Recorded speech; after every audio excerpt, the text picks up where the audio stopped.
شیخ شیر علی شاہ صاحب رحمت اللہ علیہ هغوی به فرمایل چې یو طالب علم د حدیث سبق وی او په ده باندې د حدیث رنګ ښکاره نه نو دا ډیره د نقصان خبره ده.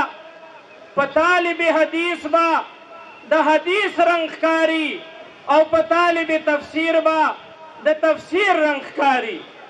الحمدلله داسې اکابر علماء کرام موږ د دوی نه درسونه ویلي او الحمدلله د دوی نه چې موږ کم د اهل سنت والجماعت علماء دیوبند نظریه زده کړې د هغوی رویه او طریقه ترې موږ اورېدلې او زده کړې. نن په دې دارالعلوم حاجي صاحب ترنګزی چې د دې ګلستان بنیاد زمونږ مشر شیخ الحدیث مولانا پیر زبیر جان حقانی صاحب دامت برکاتهم العالیه ایښې. الحمدلله هغه علوم او افکار هغه نن په دې مدرسه کې درسیږي. د دې مدرسې ابتدا په 2001 کې د یو وړوکي جومات نه شوې وه چې هغه په یو څو مرلو باندې سره د صحنه په یو څو مرلو باندې مشتمل و. بیا یو څو کچه کمرې جوړې شولې.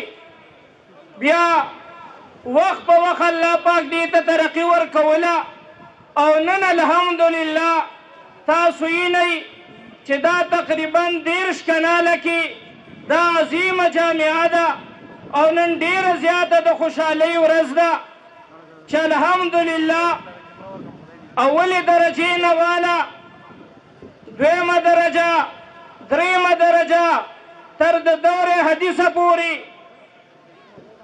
تخصص فی الفقه پورې ټول علوم په دې کې درسیږي او نن دا زمونږ دریمه دستربندي ده. هر کال الحمدلله د بخاري شریف نه ډیر تعداد کې طلبه کرام فارغیږي. نن ستاسو مخې ته دا سپینو پګړو والا دا علماء کرام تشریف فرما دي.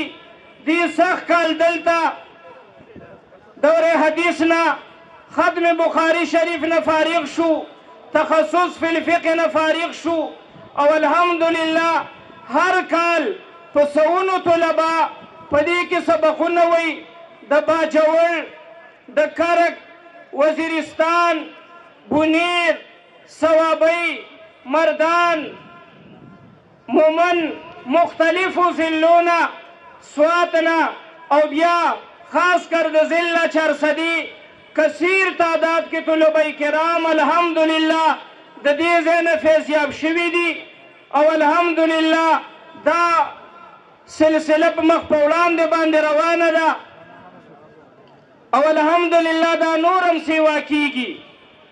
موږ ستاسو د ټولو ډیره زیاته شکریه ادا کوو.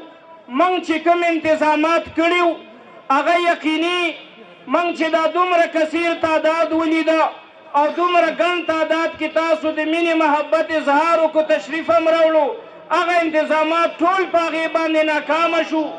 کوم چې تبلیغي احباب دي هغوی د څو ورځو نه دې ته به مشورې کولې وخت په وخت به راتلل او نن د سهار وختي نه هغوی لګیا دي.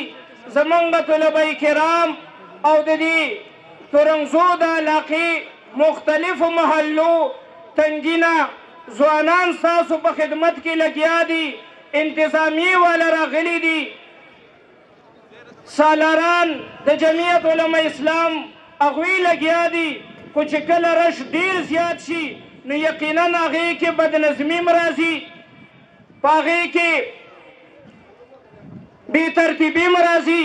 خو الحمدلله کم خلک چې سار نه راغلي دي اوسه پورې حق شان تشریف فرما دي او دا اکابر علماء کرام وخت په وخت هغوی ته بیانونه کوي. اوس به انشاءالله د دې نه بعد ختم بخاري شریف شروع کیږي. ټول به هغې ته توجه سره ناست یې دغه د آینده ژوند دپاره زمونږ دپاره یو لایحه عمل دی. الله پاک دی دا علوم نبویه زمونږ د ټولو نصیب کړي.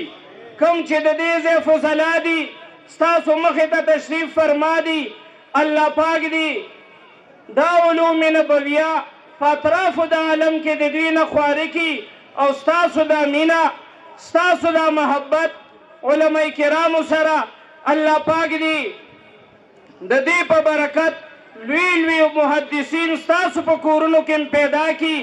دا د شیخ زبیر جان صاحب دامت برکاتهم العالیه قربانۍ، د هغوی اخلاص، د هغوی شپه ورځ محنتونه، دا د هغې نتیجه ده چې الحمدلله زمونږ کابر د هغوی او زمونږ استادان په هغوی باندې نن د شفقت او د اعتماد اظهار کوي او وخت په وخت دلته تشریف راوړي. الله پاک دی دې دارالعلوم ته ډېره زیاته ترقي ورنصیب کړي او د کوم مقصد دپاره د کومې نظریې دپاره د اهل سنت والجماعت علماء دیوبند د نظریې او تشخص د دې د خورولو دپاره دا مدرسه جوړه ده. الله پاک دی دغه مقصد اصلي په دې باندې حاصل کړي. الله پاک هم خوشحاله و آباد لره.